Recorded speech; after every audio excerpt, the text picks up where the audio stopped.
अस्सलाम वालेकुम नाजरीन, मैं हूँ डॉक्टर कपतकी और आप सबका मेरे इस शो हेल्थ फॉर ऑल में खुशामदीद। आज का हमारा मौजू एक ऐसी बीमारी है जिससे कमोबेश हर इंसान वाकिफ़ है। इस बीमारी का नाम डायबिटीज़ मेलाइटस है। आम ज़बान में इसको शुगर का मर्ज़ भी कहा जाता है। ये बीमारी आजकल हर घर की बीमारी बन चुकी है और इससे तकरीबन हर उम्र के लोग मुतासिर हो रहे हैं। 14 नवंबर डायबिटीज़ का आलमी दिन के नाम से मनाया जाता है। तो आइए हम इस बीमारी के बारे में तफसील से इस माह जानते हैं। आज हमारे शो पे हमारे साथ दो मेहमान मौजूद हैं, तो आइए आज हम उनसे मिलते हैं। डॉक्टर अब्दुल रज़ाक मेमन जो कि एक कंसल्टेंट फिजिशियन हैं और इन्होंने स्पेशलाइजेशन की हुई है cardiology as well as endocrinology. Endocrinology जो है वो आपके डायबिटीज़ और दूसरे हार्मोन रिलेटेड डिसऑर्डर को कवर कर रहा होता है। अस्सलाम वालेकुम सर। अस्सलाम। आपका मेरे शो में आने का बहुत बहुत शुक्रिया। Thank you very much. तो आइए आज हम मिलते हैं हमारे दूसरे मेहमान से जो कि हाईक्यू फार्मास्यूटिकल के मैनेजिंग डायरेक्टर है मिस्टर आतिफ इकबाल साहब। अस्सलाम वालेकुम सर। वालेकुम सलाम। कैसे हैं आप? अल्हम्दुलिल्लाह खैरियत से, ठीक ठाक। आपका मेरे शो पे आने का बहुत बहुत शुक्रिया। बहुत शुक्रिया। तो आइए आज हम अपना पहले सवाल से शुरुआत करते हैं। सर आपसे मेरा सबसे पहला सवाल है, डायबिटीज़ क्या है? डायबिटीज ये इसको एक बीमारी भी कह रहे हैं या कम्बिनेशन बीमारी भी कह रहे हैं। इसमें ये होता है कि जो हमारे जिस्म के अंदर जब हम खाना खाते हैं वो अल्टीमेटली ग्लूकोज में तब्दील हो जाता है। ठीक है। और वो ग्लूकोज हमारी बॉडी में एनर्जी प्रोड्यूस करने के लिए यूज़ होता है। लेकिन जब ये ग्लूकोज का सही इस्तेमाल ना हो बॉडी में तो फिर डायबिटीज हो जाती है। दो वजह से होती है कि या तो हमारी जो बॉडी में जो ग्लूकोज जो इस्तेमाल होता है वो इंसुलिन की वजह से होता है, या तो इंसुलिन रेजिस्टेंट हो जाता है बंदा, जिसकी वजह से वो ग्लूकोज का सही बॉडी इस्तेमाल नहीं कर सकती, ग्लूकोज लेवल बनना शुरू हो जाता है, और या जो हमारी जो इंसुलिन है वो बहुत कम पैदा होती है। तो इसी वजह से डायबिटीज़ की दो अक़साम है। एक तो इंसुलिन डिपेंडेंट डायबिटीज़ जिसमें ये होता है कि हमारे बॉडी जो है जिस्म जो है पेनक्रियास जो लबलबा है वो मुनासिब मिकदार में इंसुलिन पैदा नहीं कर रही होता, जिसको टाइप 1 डायबिटीज़ कहते हैं। और टाइप 2 डायबिटीज़ वो होती है ये जो नॉन इंसुलिन डिपेंडेंट डायबिटीज़, जिसमें कि हमारी इंसुलिन तो पैदा हो रही होती है बल्कि ज़्यादा मिकदार में पैदा हो रही होती है, लेकिन वो इंसुलिन रेजिस्टेंट हो जाता है बंदा, जिसकी वजह से वो ब्लड शुगर बढ़ जाता है। तो सर आपने जैसे कि बताया कि इसके दो अक़साम हैं, तो इन दो अक़साम की कुछ अलामात भी होंगी? जी। जो टाइप 1 को अगर हम देख लें जो कि इंसुलिन डिपेंडेंट है, वो तो बड़ी तेज़ी से आती है कि वज़न तेज़ी से कम होने लगता है, और वो अमूमन बच्चों में, ये कम उम्र के लोगों में होती है। वज़न कम होने लगता है, पेशाब बहुत ज़्यादा आने लगता है, और अगर उसकी देखभाल ना की जाए, मतलब सही मायने में इलाज ना किया जाए, तो कुछ ही दिनों में वो बहुत ही ख़तरनाक पेचीदगी से में हो जाता है, जिसको DKA बोलते हैं, डायबिटिक कीटोएसिडोसिस। और उसकी भी अगर उस वक्त इंसुलिन से ट्रीटमेंट ना किया जाए तो फिर वो बेहोशी भी हो जाता है और बहुत ख़तरनाक सूरत हाल हो जाती है। दूसरी जो डायबिटीज़ है वो बहुत ज़्यादा कॉमन है, जो बड़ों में होती है। उसकी पूरी दुनिया में जो परसेंटेज है ना वो तो तकरीबन 12-13% है, लेकिन हमारे यहाँ लगता है कि कुछ ज़्यादा ही है। ये तो वो परसेंटेज जिन लोगों को पता है, और वो लोग जिनको पता ही नहीं है अभी तक, उसकी भी इतनी लोग कहते हैं परसेंटेज होगी। बोलिए आहिस्ता आहिस्ता बढ़ रही है। जब मैं 40 साल पहले पाकिस्तान में आया था तो इसकी परसेंटेज बहुत कम थी। और मैं आपको एक ऐसा इलाका बताऊं कि हमारी के करीब है जो कि बाबा भिट कहते हैं। ये 2 आइलैंड्स हैं और ये वहाँ पे कच्छी लोग ही आबाद है, और कोई कम्युनिटी वहाँ पे आबाद नहीं है, और ये शादियाँ भी आपस में इनकी होती है। तो ये जब शुरू में आए थे तो उनके यहाँ डायबिटीज़ का वजूद ऑलमोस्ट बहुत ही कम था, लेकिन आपस की शादियों वगैरह से बढ़ता गया, अब उनमें भी डायबिटीज़ बहुत कॉमन है। सर ये जो डायबिटीज़ है इसके अंदर ट्रीटमेंट्स भी यूज़ की जाती है, तो ये क्या पूरी ज़िंदगी ही यूज़ करना पड़ता है या कोई मुख्तसर पीरियड ऑफ टाइम के लिए हम इसे? नहीं, डायबिटीज़ का जो ट्रीटमेंट है ना, ये समझिएगा पूरी लाइफ का ट्रीटमेंट है। ये सिर्फ बीमारी कंट्रोल हो सकती है, लेकिन क्योर या बिल्कुल ठीक नहीं हो सकती। अच्छा, तो ये डायबिटीज़ से होने वाली कुछ कॉम्प्लिकेशंस होती है, जैसे हमने सुनी है कुछ जो होती है वो हमारे बड़े बड़े अज़्ज़ा से को मुतासिर करती है, और कुछ जो होती है हमारी छोटी अज़्ज़ा को मुतासिर करती है, तो इस हवाले से आप हमें बताएं। डायबिटीज जो बीमारी है ना, ये ब्लड वेसल्स की बीमारी है। इसकी जितनी पेचीदगियाँ है ना, खून की नालियों की वजह से होती है। तो जहाँ भी खून की नालियाँ होंगी ना, वहाँ पर ये पेचीदगी होगी। तो अगर हम इसको पेचीदगी को लेकर देख लें तो आँखों की कॉम्प्लिकेशन ज़्यादा होती है, जिसमें आँखों के पर्दे में भी कॉम्प्लिकेशन होती है। इसका जो मोतिया भी जल्दी हो जाता है। दांतों और मसलों की कॉम्प्लिकेशन देख लें कि अगर ब्लड शुगर किसी का बढ़ा होता है तो दांत ऐसे निकलने लगते हैं जैसे स्पंज से निकल रहे हैं, स्पंज से। और फिर हम खून की नालियों में पेरिफेरी में आ जाएं तो हाथ पांव सुन्न हो जाना, पाँव पे जख्म हो जाना, और वो आहिस्ता आहिस्ता बढ़ते बढ़ते अल्लाह ना करे सही माने में ट्रीट ना किया जाए तो एम्पूटेशन या पाँव कटने पे नौबत आ जाती है। इस तरह से ये खून की नालियाँ दिल में भी होती हैं, तो जो हार्ट की प्रॉब्लम भी ज़्यादा हो जाती है। अगर इसी तरह से अगर डायबिटीज़ में ट्रीट ना किया जाए तो ब्लड वेसल्स जो है, खून की नालियाँ, उसकी वजह से ब्लड प्रेशर भी हो जाता है। खून की नालियों में जब तनाव होता है तो ब्लड प्रेशर हो जाता है। इसी तरह से अगर गुर्दों को हम देख लें तो वो सबसे ज़्यादा मुश्किल हमारी मरहला होता है कि लंबे अरसे की डायबिटीज़ जो होती है वो आहिस्ता आहिस्ता खून की नालियों की वजह से गुर्दों को ख़राब कर देती है। और आपका ब्लड में एक जहर होता है जिसको यूरिया या क्रिएटिनिन होते हैं, वो भी बनना शुरू हो जाता है और गुर्दे फिर फेल होने शुरू हो जाते हैं। ये कमज़ोर हो जाता है। मुझको ज़्यादा ये कहें फेल ना कहें बल्कि कमज़ोर हो जाते हैं। और अगर वो कमज़ोरी बढ़ती जाए तो फिर आहिस्ता आहिस्ता उसको डायलिसिस की ज़रूरत भी पड़ सकती है। सर आतिफ, आप मुझे बताएं, आपकी जो फार्मास्यूटिकल इंडस्ट्री है हाईक्यू, ये डायबिटीज़ के हवाले से क्या इकदाम कर रही है? जी बहुत शुक्रिया।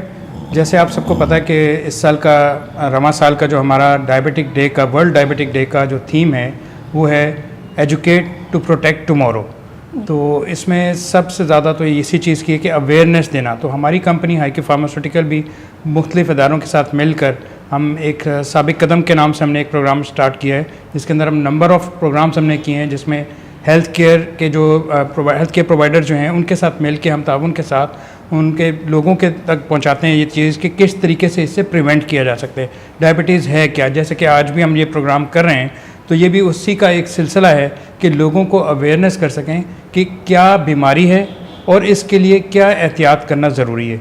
तो इसके लिए हमारी कंपनी जो है मुख्तलिफ़ प्रोग्राम्स कर रही है। मुख्तलिफ़ हम जो है कैंप्स भी लगाते हैं जिसके अंदर के फ्री ऑफ कॉस्ट डॉक्टर्स जो है वो आए हुए होते हैं और डॉक्टर्स जो हैं वो पेशेंट को भी फ्री ऑफ कॉस्ट मेडिसिन देते हैं। और डॉक्टर्स के मैं कहूँगा कि जो पैरामेडिकल स्टाफ है उनकी ट्रेनिंग, उनके स्किल्स किस तरह बढ़ाने हैं, इसके ऊपर भी हमारी कंपनी काम कर रही है। हमने एक कलम के नाम से एक नया प्रोग्राम शुरू किया है जिसके अंदर हम असिस्ट करते हैं तमाम लोगों को कि ताकि वो सीख सकें कि किस तरह प्रिवेंशन करनी है, किस तरीके से पेशेंट को क्या गाइड करना है। इसमें सिर्फ देखें, सिर्फ ये शुगर का बढ़ जाना जो है वो ये मरीज़ को तो पता लग जाएगा कि जी डायबिटीज़ हो गई, लेकिन अब उसको पूरी अपनी एक लाइफ स्टाइल चेंज करनी पड़ेगी। उसकी ज़िंदगी का तमाम चीज़ें जो हैं वो उसको एक ख़ास मखसूस तरीके के साथ अपनाना पड़ेगा, तो जिसके अंदर के खाना पीना भी उसका लिमिटेड हो जाएगा, उसको तरीके के साथ किस टाइम पे खाना है, ये पूरा शेड्यूल जो है वो हमारे जो स्टाफ होते हैं वो पैरामेडिकल स्टाफ के साथ मिलकर उनकी गाइडलाइन के थ्रू पेशेंट को बता रहे होते हैं कि जी आपने अब अपनी लाइफस्टाइल किस तरह चेंज करनी है। इसके अलावा एक्सरसाइज करने की बातचीत भी आती है बीच में। जैसे डॉक्टर साहब ने कहा कि मुख्तलिफ मसाइल आ जाते हैं, तो उसके अंदर स्किन की भी जैसे एक सेंसिटिविटी होती है, वो सेंसिटिव जो स्किन आपके सेंस कर सकती है उसकी हिस्स भी कम हो जाती है, जिसकी वजह से पेशेंट को कोई दफ़ा पता ही नहीं लगता कि उसको क्या बीमारी हो रही है। ख़ास तौर पे फुट के ऊपर ख़वातीन के साथ, मर्दों के साथ कई वर्किंग डेली वर्क जो कर रहे होते हैं उसके अंदर ठोकर लगी, टक्कर लग गई, कोई कील चुभ गया, कोई सुई चुभ गई, कोई रास्ते में से कोई पत्थर लग गया, तो एक ज़ख़म हो जाता है जिसका उस वक्त पेशेंट को पता भी नहीं लगता और आहिस्ता आहिस्ता वो इन्फेक्शन में तब्दील हो जाता है। डायबिटीज़ के मरीज़ को डॉक्टर साहब ज़्यादा बेहतर समझते हैं कि किस तरीके से ट्रीट करना है। हम जो वहाँ पे ट्रीटमेंट के लिए स्टाफ होता है उनको हम सर्विसेज प्रोवाइड करते हैं कि किस तरीके से उनकी ट्रेनिंग की जाए कि कैसे इनको प्रिवेंट करना है। और डॉक्टर्स हैं उनकी गाइडलाइन के साथ, डॉक्टर्स की गाइडलाइन के साथ उनकी प्रिवेंशन होती है। इसमें मैं ये भी कहूँगा कि फुट केयर के हवाले से लोगों ने अब मुख्तलिफ़ किस्म के ऐसे जूते भी आपने सुना होगा कि जी मिल रहे हैं कि जो डायबिटीज़ मरीज़ पहनते हैं, तो उस जूते में ख़ास तौर पे इस तरह डिज़ाइन किया जाता है कस्टमाइज़ करके कि अगर किसी के पैर में ज़ख़म है तो वहाँ पे वो होल रख देते हैं कि ताकि उसके ऊपर प्रेशर ना पड़े और मरीज़ मज़ीद जो है वो तकलीफ़ में ना आए। तो ये सारी चीज़ें हो रही होती हैं साथ साथ। Thank you. इसके अलावा एक बहुत चीज़ मैं जो कहूँगा, फार्मास्यूटिकल कंपनी मुख्तलिफ जगह शुगर कैंप्स करती है, उसका हमें बड़ा बेनिफिट ये मिलता है कि हम लोग कहते हैं कि हर पेशेंट जो आएगा ना वहाँ पर शुगर कराएगा अपना, और उसमें हमें जो मिला है हमारी अपनी क्लिनिक में जब भी हम शुगर कैंप करते हैं तो एक या दो पेशेंट ऐसे मिलते हैं जिनको पता ही नहीं होता कि शुगर है। तो सर आप मुझे ये बताएं कि शुरुआती दिन में लोगों को पता कैसे चलता है कि उनको शुगर हो चुका है? कि शुरुआत में तो कोई जाके टेस्ट नहीं करवाता नहीं। खुद से। नहीं, ये 2-3 तरीक़ों से पता चलता है। या तो जब लोग अपना एग्जामिन कराने जाते हैं किसी इंश्योरेंस कंपनी में या कहीं जगह जॉब लेने तो पता चलता है, या पता चलता है कि रात को 3-4 बार पेशाब के लिए उठना पड़ता है, वो अपना टेस्ट कराते हैं। या बाद लोगों का वज़न कम होने लगता है तो देखते हैं कि टेस्ट करा लें, ठीक है ना। और बाजों का इस तरह से पता चलता है कि जो हम लोग जो शुगर कैंप करते हैं या जाके घर में पता चला कि मशीन है शुगर कैंप की, तो एक की जगह सब ने करा लिया। अचानक पता चला कि जिसको नहीं भी था उसको 400 शुगर निकला है। और नॉर्मल जो शुगर है ना उसको जरूर मैं वैल्यू बताना चाहूँगा कि नॉर्मल शुगर एक आम आदमी का जिसको शुगर नहीं है उसका फास्टिंग शुगर 70 to 110 होना चाहिए। और रैंडम फास्टिंग मीन बगैर नाश्ते के, और रैंडम मीन खाना खाने के 1.5 या 2 घंटे बाद 90 से 160 होना चाहिए जिनको नहीं है। सही है। और जिन डायबिटिक हैं उनमें जो हम शुगर लेवल जो मेंटेन करते हैं वो अलग होता है। वो ये होता है कि 70 से 110 तो नॉर्मल कर लेके हम लोग 126 तक भी अफोर्ड कर लेते हैं। और रैंडम जो है 90 से 160 होता है, लेकिन हम लोग 90 से 180 तक भी अफोर्ड कर लेते हैं, कंप्रोमाइज़ कर लेते हैं समझौते के तौर पर। इस तरह से एक और टेस्ट होता है HbA1c जो पिछले 3 महीनों का एवरेज शुगर बताता है। ये नॉर्मल लोगों में जिसको शुगर नहीं है वो 6 होता है, 6 to 6.5 जो है ना वो प्री डायबिटिक कहते हैं कि डायबिटिक होने वाला है आगे चल के, ये कुछ ठीक है ना, टेंडेंसी उनमें डायबिटीज होने की। और अबाउट जो 6.5 है ना वो डेफिनेटली फिर उसको डायबिटीज है।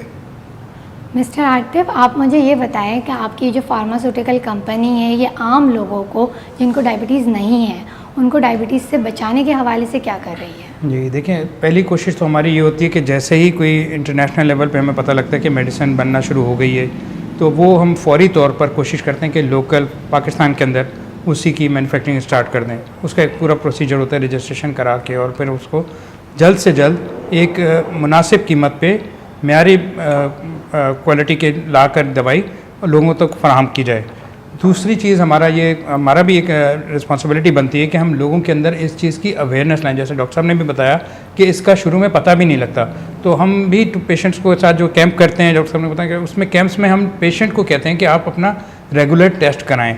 एक ख़ास एज के बाद तकरीबन 40 के करीब की एज अगर हो गई है और आप बच्चे में अल्लाह का शुक्र है तो आप एहतियातन हर 6 महीने के बाद या क्वार्टरली जैसे आपको मुनासिब लगे आप अपने रेगुलर टेस्ट करवाएं, ताकि उसमें आपको साथ साथ पता लगता जाए कि अगर आप साइड पे जा रहे हैं, आपकी डायबिटीज़ बढ़ रही है, तो आप अपनी प्रिवेंशन कैसे करना शुरू करें। तो इसमें क्योंकि सारी चीज़ प्रिवेंशन की अब, और ये मेडिसिन ऐसी चीज़ें हैं कि आप इसको मेजर कर सकते हैं। एक ऐसी बीमारी के अंदर है कि डायबिटीज़ में एक शुगर का लेवल आपका टेस्ट हो जाता है, तो आप मेडिसिन लेंगे और उसके 3-4 दिन के बाद जब देखेंगे तो आपको नज़र आ जाएगा कि आपकी रीडिंग पहले ये थी और अब ये हो गई है, तो इट मीन्स कि कंट्रोल हो रहा है। डॉक्टर्स को भी इसमें मैं समझता हूँ कि उसमें टाइम लगता है, काफ़ी हफ्ते लग जाते हैं उस मेडिसिन को एडजस्ट करने में पेशेंट टू पेशेंट, क्योंकि हर मरीज़ का एक अलग इलाज होता है, हर मरीज़ का एक अलग डिग्री होती है कि जी उसको कितनी शुगर की रिक्वायरमेंट है, उसके खाने पीने का स्टाइल क्या है, उसकी एक्सरसाइज है या नहीं, उसका लाइफस्टाइल किस तरह है, उसके मुताबिक तकरीबन हर एक इंसान का अपना अपना एक मिजाज होता है जिसकी वजह से उसके अंदर ये शुगर को किस तरीके से कंट्रोल करना है डॉक्टर्स गाइड करते हैं और एक नतीजे पे पहुंचते हैं कि इस मेडिसिन की इतनी क्वांटिटी से आपको कंट्रोल किया जा सकेगा। डॉक्टर साहब, क्या आप मुझे बता सकते हैं कि हम लोग जब डायबिटीज़ हो जाता है इंसान को तो इसके ट्रीटमेंट के लिए सबसे पहले हम किस चीज़ से शुरुआत लेते हैं, मतलब डाइटरी प्लान? सबसे पहले डाइट रिस्ट्रिक्शन या डाइटरी प्लान जो आप कह रही हैं, एंड एक्सरसाइज जो ज़्यादा चलना वगैरह, अगर ओवरवेट है तो डेफिनेटली वो एक्सरसाइज हेल्पफुल होती है। इसके बाद जो आता है सेकंड लाइन ट्रीटमेंट जो हमारा मेडिकल ट्रीटमेंट पे आता है, ये मैं बात कर रहा हूँ उसकी, ये जो टाइप 2 की जी, ठीक है ना। टाइप 1 में तो डेफिनेटली फ्रॉम डे फर्स्ट आपको इंसुलिन पे जाना जितना जल्दी है, ठीक है ना। और फिर इसके बाद हम आहिस्ता आहिस्ता गोलियाँ को की डोज को सेटअप करते हैं ताकि वो कंट्रोल हो जाए। लेकिन जब डायबिटीज़ बहुत पुरानी हो जाए तो ये दो गोलियों को रिस्पॉन्स नहीं करती, 8-10 साल 12 साल पुरानी हो जाए तो दो गोलियों को रिस्पॉन्स नहीं करती, उसको हम सेकेंडरी फेलियर बोलते हैं। उस वक्त हम टाइप 2 में भी हमें इंसुलिन की ज़रूरत पड़ती है। तो सर ये क्या ज़रूरी है कि डायबिटीज़ जिनको भी हो उनके अज़्ज़ा लाजमी मुतासर हो जाएं? नहीं, अगर डायबिटीज परफेक्टली कंट्रोल हो तो नहीं होते, बिल्कुल वो नॉर्मल तरीके से लाइफ गुजार सकते, नॉर्मल तरीके, एग्जैक्टली नॉर्मल तरीके से, बल्कि उससे बेहतर, क्योंकि उनकी लाइफ ज़्यादा ऑर्गेनाइज हो जाती है बनिस्बत एक नॉर्मल आदमी के। चलिए ये तो अच्छी बात है। हाँ, फार्मा इंडस्ट्री इस चीज़ में यही करती है कोशिश कि जैसे ही किसी का पता लग जाता है कि उसको डायबिटीज़ है तो उसके टेस्ट वगैरह जो कराने वो तो एक अलग चीज़ हो गई, लेकिन साथ साथ अवेयरनेस कि अब उसको किस तरह ज़िंदगी गुजारनी है, क्योंकि इम्पिटेशन का डॉक्टर साहब बता सकते हैं ज़्यादा सही कि कितनी ज़्यादा परसेंटेज है हमारे मुल्क में, खासतौर पर पाकिस्तान में। पाकिस्तान डायबिटीज़ में नंबर 3 पे आता है वर्ल्ड वाइड, और जो हमसे ज़्यादा डायबिटीज़ जिस मुल्कों में हैं तो वो चाइना और इंडिया हैं। लेकिन अगर आप आबादी का रेशियो देखें तो हम पाकिस्तान कम, उन दोनों से कम आबादी है, लेकिन उस हिसाब से तो हम नंबर 1 पे पहुंच जाते हैं कि जी बहुत ही ज़्यादा लोगों को इस तरह के मरीज़ हैं डायबिटीज़ के। तो इनकी सबसे ज़्यादा इम्पोर्टेंस तो यही होती है कि आज़ा ना कटें, सबसे ज़्यादा इम्पोर्टेंट ये चीज़ है। उसके अंदर हम कंपनीज जो हैं वो पूरी कोशिश कर रही होती हैं कि लोगों के अंदर हेल्थ केयर अवेयरनेस जो है वो डालें। उसके लिए मतलब जैसे मैंने पहले भी बताया कि कैंप्स किए जा रहे होते हैं, इसके लिए अवेयरनेस लोगों तक पहुंचाना इस बात को कि जी अपनी कैसे ख्याल रखना है, ये बहुत एक ज़रूरी चीज़ है। और हम ये भी चाहते हैं कि पाँव का इतना ख्याल रखा जाए जैसे चेहरा का ख्याल रखा जाता है। ऑलमोस्ट हमारे पाकिस्तान में जो 3 करोड़ के करीब लोग हैं जो इस मर्ज़ के शिकार हो चुके हैं, और उसमें से भी 10% जो हैं उनका इतना बुरा हाल हो जाता है कि वो एम्पुटेशन की तरफ चले जाते हैं। तो कोशिश यही होती है कि डॉक्टर्स की भी और लोगों की भी, पूरे स्टाफ की, हेल्थ केयर सारे डिपार्टमेंट्स की, कि हम मिलकर आपस में गवर्नमेंट, डॉक्टर्स, कंपनीज़ और मुख्तलिफ इदारे जो हेल्थ केयर के इदारे हैं वो सारे मिलकर इस चीज़ को फाइट करें और इस चीज़ को प्रिवेंट करें कि किस तरह इससे बचा जा सकता है। तो मिस्टर आतिफ, आपकी जो ये फार्मास्यूटिकल कंपनी है ये फिर डायबिटीज़ के पेशेंट की मदद करने के लिए किस तरीके से कोशिश कर रही हैं? जी, हमने मुख्तलिफ इदारे बना दिए हैं और फुट केयर के हवाले से ऑलमोस्ट 100+ के करीब हमने इस तरह के इंस्टीट्यूट्स खोले हैं जहाँ पे पेशेंट्स का फुट केयर का जो है वो पूरा निज़ाम बनाया गया है, जिसके अंदर के प्राइमरी हेल्थ केयर के जो स्टाफ है वो आपको गाइड करता है और आपकी देखभाल करता है, और इंस्पेक्शन की जाती है, स्पेशल उनकी ट्रेनिंग होती है पहले, और फिर वो हर आम आवाम के जो पेशेंट जो हमारे पास आते हैं उधर इदारों में, उनको वो देखकर उनको एग्जामिन करके उनको गाइड करते हैं कि जी आपने किस तरीके से इसको प्रोटेक्ट रखना है। तो सर आप मुझे बताएं कि ये जो डायबिटीज़ है क्या ये जेनेटिक है, I mean family to family run करती है या फिर किसी को भी हो सकती है? नहीं, जेनेटिकली इसका बहुत बड़ा ताल्लुक है, लेकिन अगर जेनेटिक के साथ इन्वायरमेंट मिल जाए तो फिर बहुत ज़्यादा होती है। अगर फर्ज करें कि एक पेरेंट को है सही है, तो चांसेस विल बी 1:10। ओके। अगर दोनों पेरेंट्स को है तो 1:20 के चांस हो जाते हैं, ये है। अच्छा, दूसरा, अगर पेरेंट्स के जेनेटिक्स के अलावा भी कोई ऐसे फैक्टर जैसे कि ओवरवेट हो गया तो उसको फिर ज़्यादा चांस हो गए। अगर इसके दरमियान कोई स्ट्रेस या शॉक पुल फैक्टर हो गया तो फिर ज़्यादा चांस हो जाते हैं। तो ये डेफिनेटली ये सब चीज़ों में हमें देखना पड़ता है। तो फैमिली में अगर एक को है ना तो दूसरे सबको केयर करनी पड़ती है। तो सर हम इस डायबिटीज़ से बचने के लिए क्या एहतियातें? डायबिटीज़ के बचने के जो इल्ज़ाम है ना वो तो आपको 1450 साल पहले बता दिया था हम, कि यमन से कोई हकीम आए थे मदीने में, पूरा 1 महीना बैठे रहे और एक भी उनके पास मरीज़ नहीं आया। इसके बाद नबी करीम सल्लल्लाहु अलैहि वसल्लम की खिदमत अक़दस में दाखिल हुए, वो आए, पूछा कि क्या आपके लोग बीमार नहीं होते? तो उनको जवाब बहुत अच्छा मिला कि हम उस कौम में हैं कि जब तक भूख नहीं लगे नहीं खाते और पेट भरने से पहले हाथ खींच लेते हैं। तो मेरा जहाँ तक ख्याल है over eating is one of the thing. देख, मैं आपको सीधी सी बात बताऊँ, आज से मुझे याद है कि 45 या 50 साल पहले कोल्ड ड्रिंक का इतना रिवाज नहीं था। मेरा जहाँ तक किसी दावत में मिल जाए तो हम समझते थे बहुत बड़ी बात हो गई कि यहाँ पे तो कोल्ड ड्रिंक भी है, चले खुश हो गए, 6 महीने में एक मिली। अब अगर देखा जाए तो कोल्ड ड्रिंक तो बहुत ही कॉमन है, ये जो पेप्सी, कोला, ये सब कुछ जितनी भी है। तो उसकी वजह से भी ये भी है कि जो आपकी जो रिफाइंड शुगर का इस्तेमाल बढ़ गया है, ठीक है ना। अच्छा, दूसरी बात ये है कि हमारी जो लाइफ स्टाइल बड़ी चेंज हो गई। ज़्यादातर ये अब सेडेंटरी लाइफ हो गई, कंप्यूटर, वीडियो, ये जो भी वजह से ये घर पे बैठने का रिवाज ज़्यादा हो गया, जो एक्सरसाइज वगैरह कम हो गई, तो उससे भी सारा फर्क पड़ा है, ठीक है ना।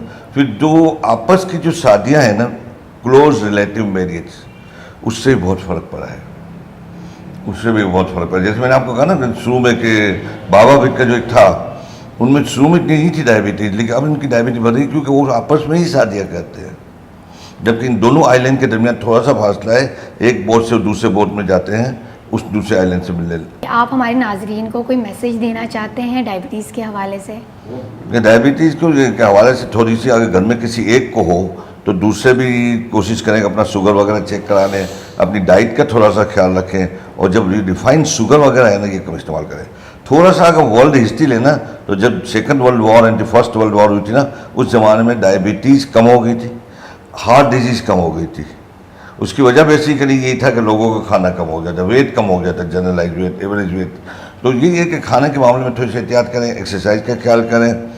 और जब लोग मुझसे पूछते हैं कि वज़न कम करने का क्या तरीका है, तो मैं बहुत आसान बताता हूँ। जो आप चीनी वगैरह की चीज़ें खाते हैं वो बिल्कुल बंद कर दें, जितना अनाज खाते हैं उसको आधा कर दें, और जो चलना करते हैं वो डबल कर दें। मिस्टर आसिफ, आपका क्या मैसेज है हमारे नाजरीन को? जी, मेरा लास्ट मैसेज लोगों के लिए यही होगा कि एक तो अपना वज़न का ख्याल रखें, और इसमें सिंपल फार्मूला है कि आप अपनी हाइट के हिसाब से अपनी वेस्ट का मेजरमेंट रखते रहें। जिस तरह आप अपने चेहरे को देखते हैं बार बार शीशे में, उसी तरह आप अपने वेट के हिसाब से, नॉर्मली हमारे पाकिस्तान में जो है वो 6 से 5 फुट के दरमियान ही कद होता है एक एवरेज, तो उसके हिसाब से जो फार्मूला है वो ये है कि अगर आपका 6 फुट कद है तो आपका हाफ उसका यानी 36 वेस्ट होनी चाहिए। तो आपको कोशिश करनी चाहिए कि 36 या उससे कम ही रखें। तो ये अपने अपने वज़न के हिसाब से लोग कोशिश करें कि वज़न के हिसाब से अपना जो वेस्ट है उसको कम रखें। और दूसरी बात मैं ये कहना चाहूँगा कि जितनी भी कोशिश हो सकती है आप घर का खाना खाएं और कंट्रोल्ड खाना खाएं, और उसके साथ साथ एक्सरसाइज को अपनी लाइफ का हिस्सा रखें, कि ताकि जब भी आपको वो जब खाना अगर ज़्यादा खा लेते हैं तो एक्सरसाइज से उसको पूरा कर सकें। चलिए, आप दोनों का मेरे इस शो पे आने का बहुत बहुत शुक्रिया। Thank you. तो नाज़रीन, जैसे कि हमने देखा कि वर्ल्ड डायबिटीज़ डे के हवाले से हमारे साथ 2 मेहमान मौजूद थे, और इन्होंने बहुत ही अच्छी तरीके से तफसील से हमें डायबिटीज़ के बारे में बता दिया है। तो मैं उम्मीद करती हूँ कि आप ये सारे इक़दामात को ज़िंदगी का हिस्सा बनाएंगे, और एक्सरसाइज भी करेंगे, और तरीके से खाना खाएंगे, जितनी ज़रूरत होगी उतना खाना खाएंगे, ओवर ईटिंग नहीं करेंगे।